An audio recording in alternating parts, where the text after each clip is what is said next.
Hello there, everybody, and welcome to this WWDC recap, which happened just a couple days ago on June 4th. And today we're going to be taking a look at all the things that were announced at WWDC 2018. So without further ado, let's jump right in.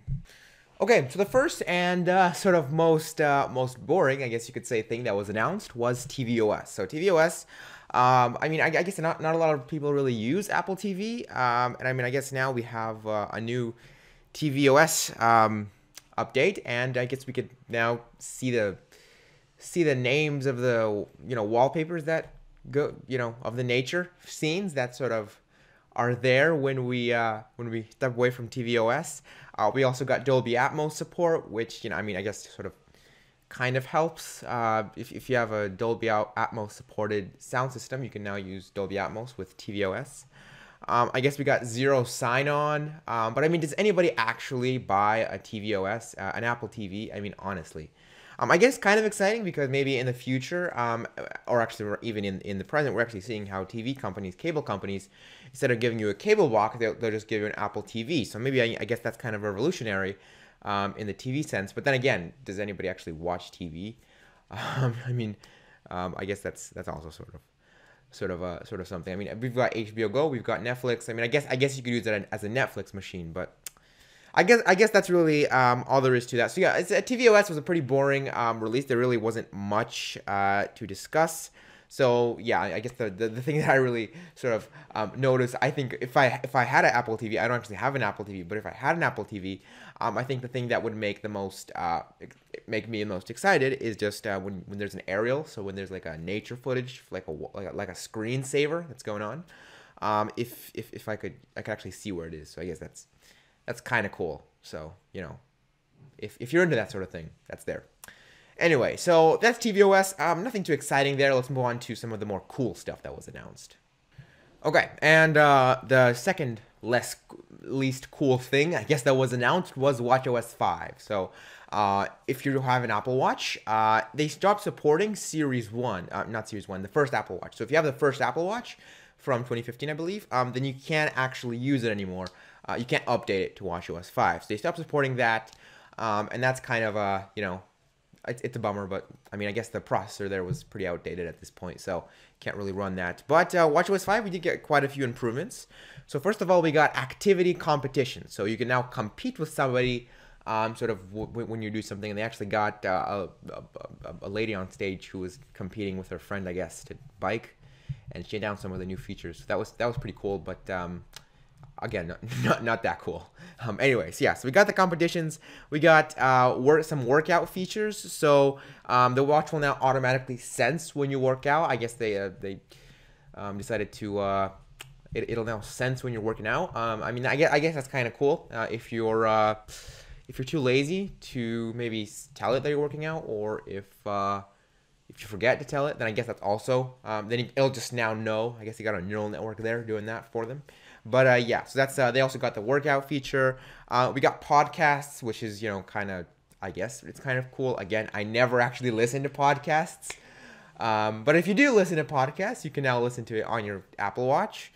We also got a walkie-talkie feature. Now I think that's kind of cool. So if you have somebody else in Apple Watch, you can go ahead and sort of communicate with them like a walkie-talkie. So you can like press it, and then he'll hear you, and then if not, you're gonna hear him if he presses it. So that's, I guess that's also kind of cool, but it's cool in the way that like I don't know, a bank announcing a new banking system is cool. It's cool, but it's like okay. So now it'll also sort of instead of doing Hey Siri, so you don't have to do Hey Siri on your Apple Watch anymore with the WatchOS 5. So instead of doing, if I imagine I have a watch here, if I was to do like, Hey Siri, and then actually tell it something, like I set a timer for 5 minutes, now I could just raise it up, and then automatically it'll just initiate Hey Siri mode. So I could just do like that, and then set a timer for 5 minutes. It'll automatically activate Siri, which, I guess that's actually a pretty intuitive feature. Surprisingly enough, that wasn't there before. So when I heard it, I was like, well, yeah, that makes a lot of sense. Why didn't they think of that before? So yeah, that's also something that was announced. That's also pretty cool. We now get better notifications. I guess since we're getting better notifications on iOS, which we're going to talk about in a second here, it would make sense to get better notifications on the Apple Watch. So that's also pretty cool. So now we get group notifications. So they're going to go ahead and group together by app. And then also we get some do not disturb function. So if it's do not disturb, it's not going to show you the applications, the notifications themselves. So that's also pretty cool. So I mean, on the lock screen of the Apple Watch. So if you got do not disturb on, it's going to not show you them and just give you a clean looking watch face. So I guess that's also pretty cool. And then finally we got some student ID cards. So if you're in college, some universities will actually go ahead and allow instead of carrying a student ID around, you can just use your Apple Watch to ID yourself. So I guess that's also kind of cool. Okay, so now that we got WatchOS and tvOS out of the way, we can finally get into the really exciting stuff. So that's going to be, first of all, macOS Mojave. So Mojave, the next coolest feature is here, macOS Mojave. It's awesome, it's amazing. First of all, Apple completely cleared up so that they're not going to be merging iOS and macOS. So if you maybe thought that maybe they're going to merge the two, it's not going to happen. So they cleared it up. They were pretty straightforward about that. In fact, to the question, are you going to merging it? Craig Federighi actually has an answer for you. Are you merging iOS and macOS? So I'd like to take a moment to briefly address this question. No. There we go. So that's exactly what he said, and I think he was pretty clear about that. But that doesn't mean that that there isn't going to be any integration at all. So what was announced was that it's now going to be easier for developers to port over their iOS apps into macOS, which makes sense. The macOS App Store is actually pretty terrible. So there's not a lot of apps, not a lot of people buy apps, and the ones that are on there are so expensive because not a lot of people buy them. So it just sort of it's a never-ending cycle of just awfulness in the Mac App Store. But now with developers easily porting over their iOS applications into the Mac App Store, maybe it's going to be a little bit better, and it definitely makes sense. Leave a comment if you would like to see in the future when this does become available. If you would like to see an Eduonix tutorial on how to port your iOS application into macOS. So if you're interested in that, be sure to leave a comment and a like. Anyway, they also announced dark mode, which is probably the best thing ever.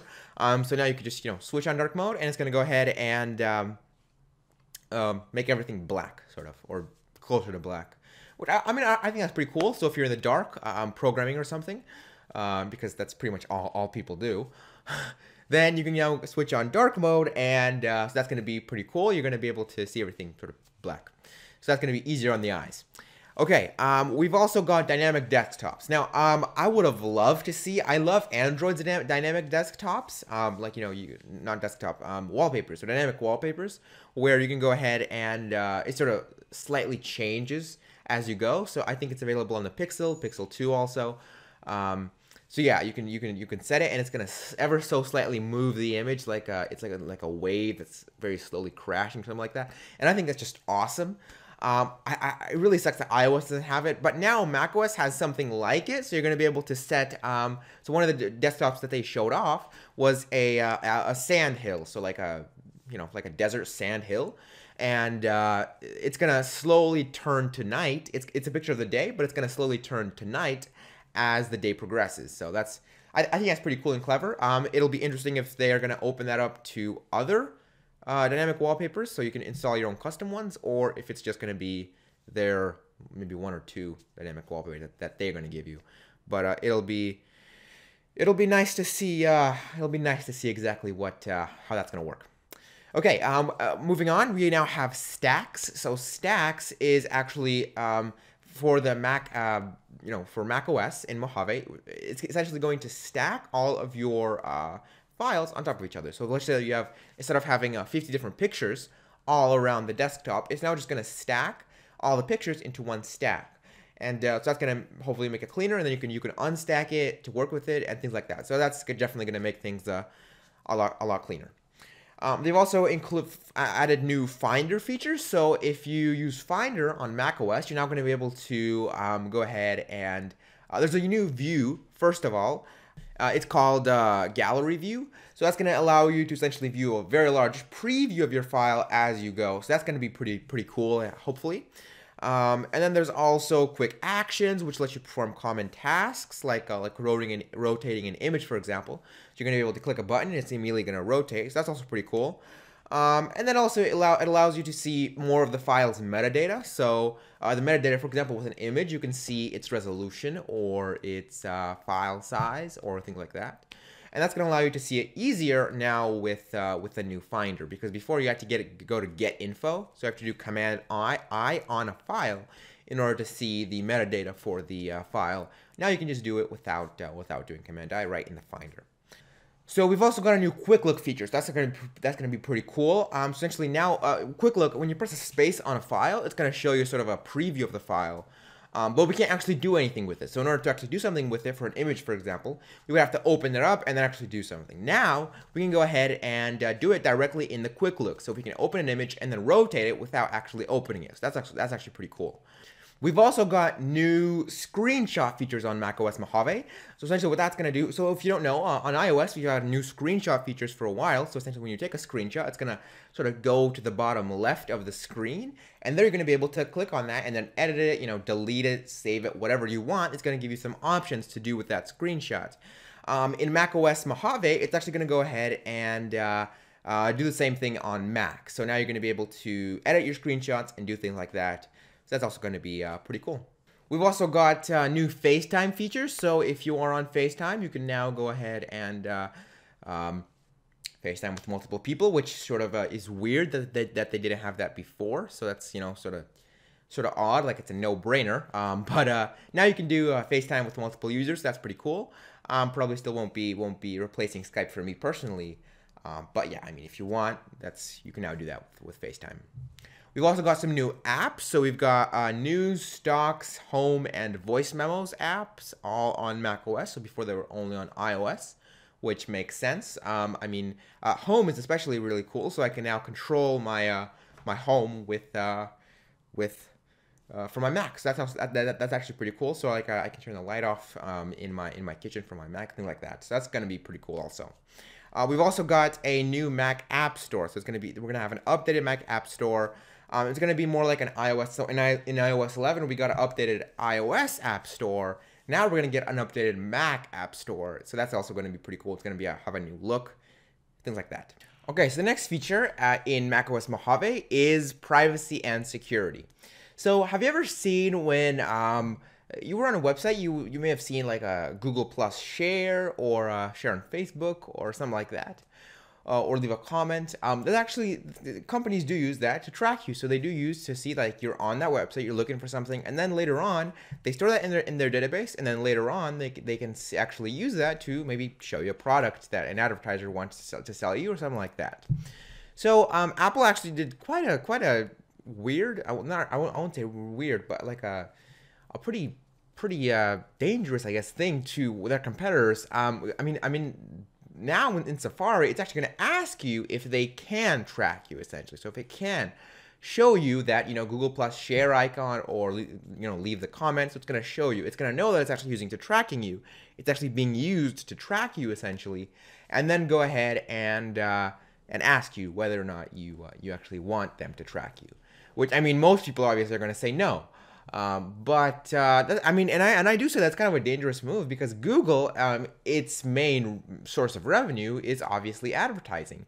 And when you do take away that tracking ability, that definitely makes advertisers less keen to actually using Google's advertising. So it's a big part of Google's sort of a promise to advertisers that we're going to show your product to people who are looking to buy, your product. So if Dell wants to advertise a monitor, it's going to go to Google and it's going to say, it's going to give it its ad of the monitor, and it's going to show that monitor to people who are looking to buy a monitor.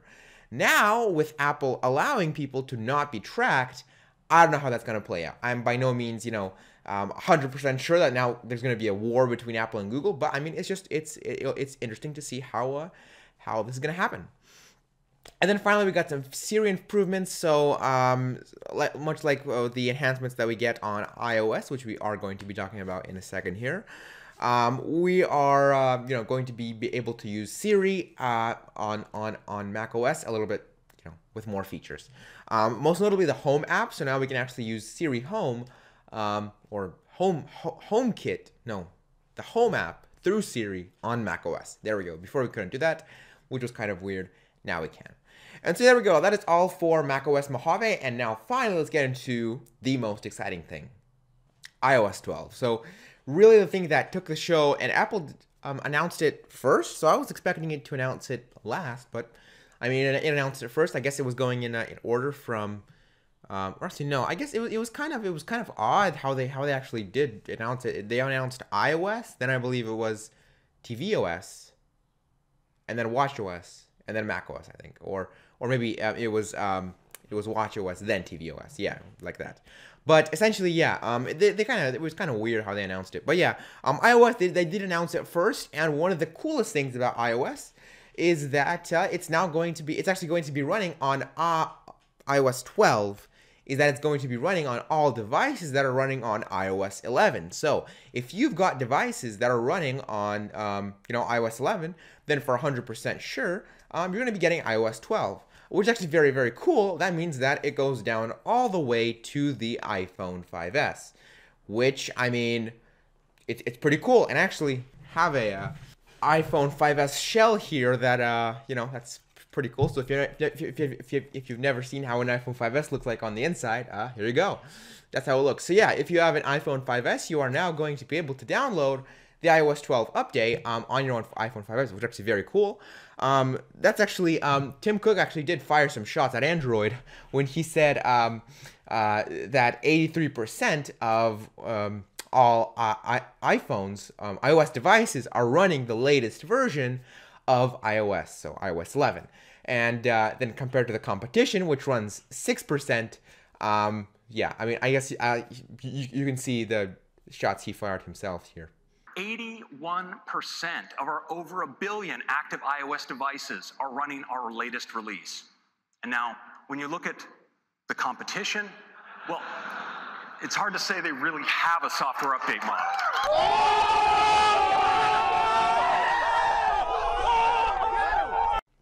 Yeah, so there we go. As you can see, he was pretty, at Android.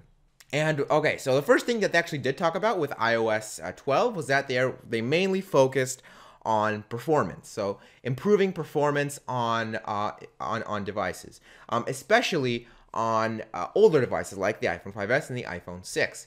So that's hopefully pretty cool. Hopefully they're going to run a lot better. They did say some pretty impressive numbers that apps would open around 40% faster, and the camera would open around 70% faster. That's pretty cool. If it does turn out to be true, then that is actually very, very nice. I mean, that's definitely going to be a much needed improvement in performance. I'm using an iPhone 8, which has a pretty powerful processor, so there's really, I don't really feel that there's a big need for a performance improvement. But if I was on an older iPhone, then I would definitely really like some performance improvements. That's always really, really nice. And then not only performance, they also said that there were going to be, I mean, I guess they didn't really say that, but reliability improvements also. That hopefully that's going to be pretty cool, because I have noticed actually bugs on my iPhone 8, which I haven't noticed before. There was quite a bit of bugs.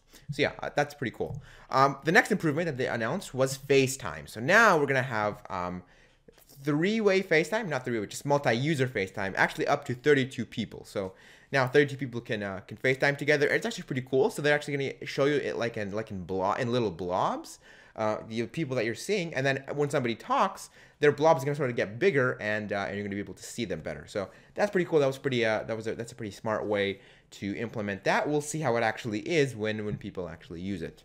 Next, we got some Animoji updates if you are on the iPhone 10, which I think is pretty cool. So I mean, we got T-Rex, Ghost, Koala, and Tiger. So those are the new Animojis that we have on iPhone 10. So now if you have an iPhone 10, you can now use those Animojis. I guess that's pretty cool. That's probably the only reason that people buy an iPhone 10 nowadays. So yeah. Now we also got Memoji. So a lot of people were saying that they copied this from Samsung, but with smartphones, it's always, it's okay when people copy other, smartphone brands. That's just how it works. Technically, you can say that everybody copied Apple because they released the original iPhone with a touch screen, and then a home button, things like that, and then pretty much all phones after that looked surprisingly like it. But then you can say Apple copied other people because that wasn't just their technology. So yeah, I mean it's an endless war. But so yeah, I'm always okay with personally I'm okay with smartphone manufacturers copying other smartphone manufacturers as long as they do it well. And Apple did do it well. They did release Memoji. I mean, you can now make your own Memojis. You can make an emoji essentially that look like you, so you can just customize them, design them. It would have been cool if they would have made it so that you could just show it your face and it'll automatically give you an emoji that sort of looks like you, but it doesn't. You have to manually decide on the hair, the eye color, and things like that. So that's I guess that's kind of cool. I don't know. I mean, I'm planning on getting the next iPhone when it is released in September.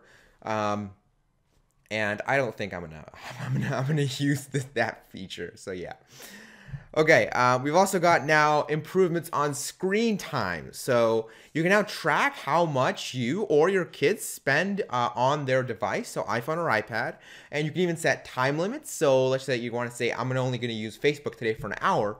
It's going to go ahead and tell you that, oh, you've already used it for an hour, and then it's going to tell you should get off. And now it's not going to stop you from using it, but it's just going to tell you that you should probably get off. And then if you just click dismiss, it's going to then give you later on it's going to tell you, hey dude, you've been on it too much.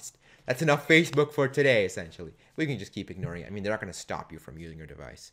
I did notice though that smartphone manufacturers as a whole, for like 10 years they were trying to get us to use our device, and now they're trying to get us to not use our device. That's kind of, I mean, I guess ironic in a way. But whatever. Finally, we got better notifications. So personally, since I don't have any friends, I never get notifications. So I mean, that doesn't really concern me. But if you do have friends, unlike me, you can totally and you get a ton of notifications, then you can totally group them. So they're going to be grouped by app. So instead of just scrolling through your notifications for hours, not hours, I guess seconds, you're now going to have them grouped and organized. So that's always good. Organization is always great. That's something else. We finally got better do not disturb mode, so we can choose a bedtime, and your display will sort of get dimmer and silence notifications on your phone until the next day. But we've already had that. But now it's also not going to actually show you the notifications on your lock screen. So before, even if you were on do not disturb and you would wake up at like 7 a.m. I don't know, maybe 5 a.m. to go to the bathroom or something, and then you go back to your phone and look at it, and then there's like 3,000 different notifications from different people, and then you have to immediately reply to them, and in result, you end up replying to them at 10 a.m. and you're already late for work, and you didn't get any sleep, and your life is ruined. But now you don't see those notifications until you actually wake up, in which case it shows it to you, and you can reply then. So that's also a pretty cool feature. And finally, we got, personally, my favorite thing at this event, ARKit 2. So I really like ARKit. I've actually developed. I haven't developed any apps, but I've played around with it, and it was cool. I've developed my own sort of demos that I didn't actually release anywhere, but I really like it. I really like programming with it. I like the whole idea of AR, and so that was pretty cool. I actually made a thing that sort of you can point your phone at text, and it's gonna go ahead and automatically translate that text for you using Google Translate. It worked pretty awfully. I also worked on including a feature so that you can point it at an equation, and then it's going to go ahead and actually solve the equation for you. So I guess that's also pretty cool in AR. So I mean, I guess it's not really that cool. So yeah. But anyway, now with the ARKit 2, we got better AR essentially. So now we have better face tracking, better rendering. So improvement essentially, and we've also got something I really like, a new file format called USDZ. So essentially this is a file format that's going to save as an AR state, which is actually very cool. What that allows us to do, it essentially organizes AR, and that's actually going to be very important in the future when something called the AR cloud takes off. So this is when smartphones are going to go ahead and be able to gather AR data from all around the world using GPS, and essentially go around and look at the world through AR, put in things in there. So essentially blend reality and reality with technology in a much more intimate way. Advertisers are most definitely going to use this because, imagine everybody's walking around with their AR, cloud app and phones. App in their phones, and then advertisers are definitely going to place ads. And instead of just seeing an ad, like with the internet, like before, when television ads started sort of getting worse, people just weren't really reacting to them. They created internet ads, and internet ads in the beginning, they were actually very, very effective. So maybe around 50% of the people that saw your ad were going to click it, and then maybe 10% were going to actually buy something. So that was actually very cool, until of course people got fed up with it, and now I think like 0.05% of people who see an ad are going to click it, and then even less are going to buy it. So that's definitely works. But the AR now, when it comes around, when it starts to blow up, people are going to react to it a lot more. So that's pretty that's pretty cool. Yeah, so this new file format, USDC, allows you to better sort of save, organize your AR states, and Apple used that file format I'm sure in a way, to create multiplayer AR. So you can now have an AR experience with multiple players. So they did show that off with a Lego demo. So and I mean, personally, I don't know how into it I would be, but since it's a Lego game, but if they were to do some cooler games, I'm really not that into gaming, but I think I would definitely like to try some AR gaming with multiple people.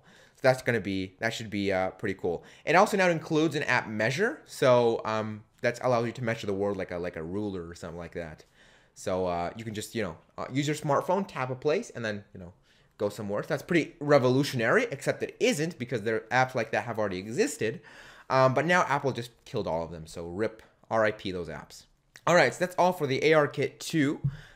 New features. We've also got some photos improvements. So now there's going to be a For You tab where it's going to give you just some photos info, like Google Photos does.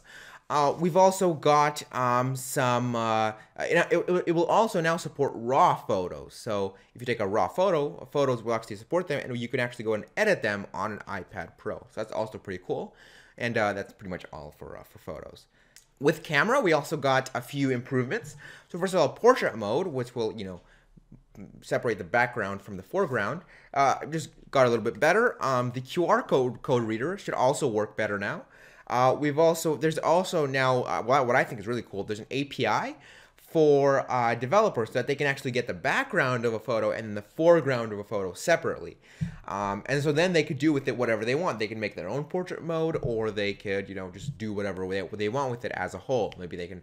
So now definitely we're going to be seeing green screen apps on the iOS App Store. So you can take a photo of yourself, and then it's going to just, using that API, it's going to get the foreground, and then the background is going to replace with something else, like I don't know, whatever you want essentially. You can just decide what you want to replace it with. Okay, and another improvement that was made was Siri. So Siri as a whole was quite not as good as Google Assistant. So Google Assistant does definitely have the best voice assistant as a whole as of now. But Siri is actually getting there. Well, not really getting there. With iOS 12, they're not quite pushing it like Google Assistant, but they are making it a little bit more like Bixby, like Samsung, what Samsung has. So now you can actually assign shortcuts to Siri. And so those are actually going to allow you to make things, do things quicker. So you can say, for example, wake up shortcut, and that's going to, I don't know, maybe turn on the lights. That's going to, or actually, no, I guess since you're waking up, you don't really need to make your coffee. I don't know, play a certain wake up playlist, and tell you the traffic. I mean, you see what it is, and you can customize what exactly it's going to tell you. So that should also be pretty simple. Not simple, pretty cool. We've also got privacy and security. So the same features that we got in macOS Mojave are now in iOS 12 as well, where it's going to ask you whether or not you can, whether or not you're going to be, tracked.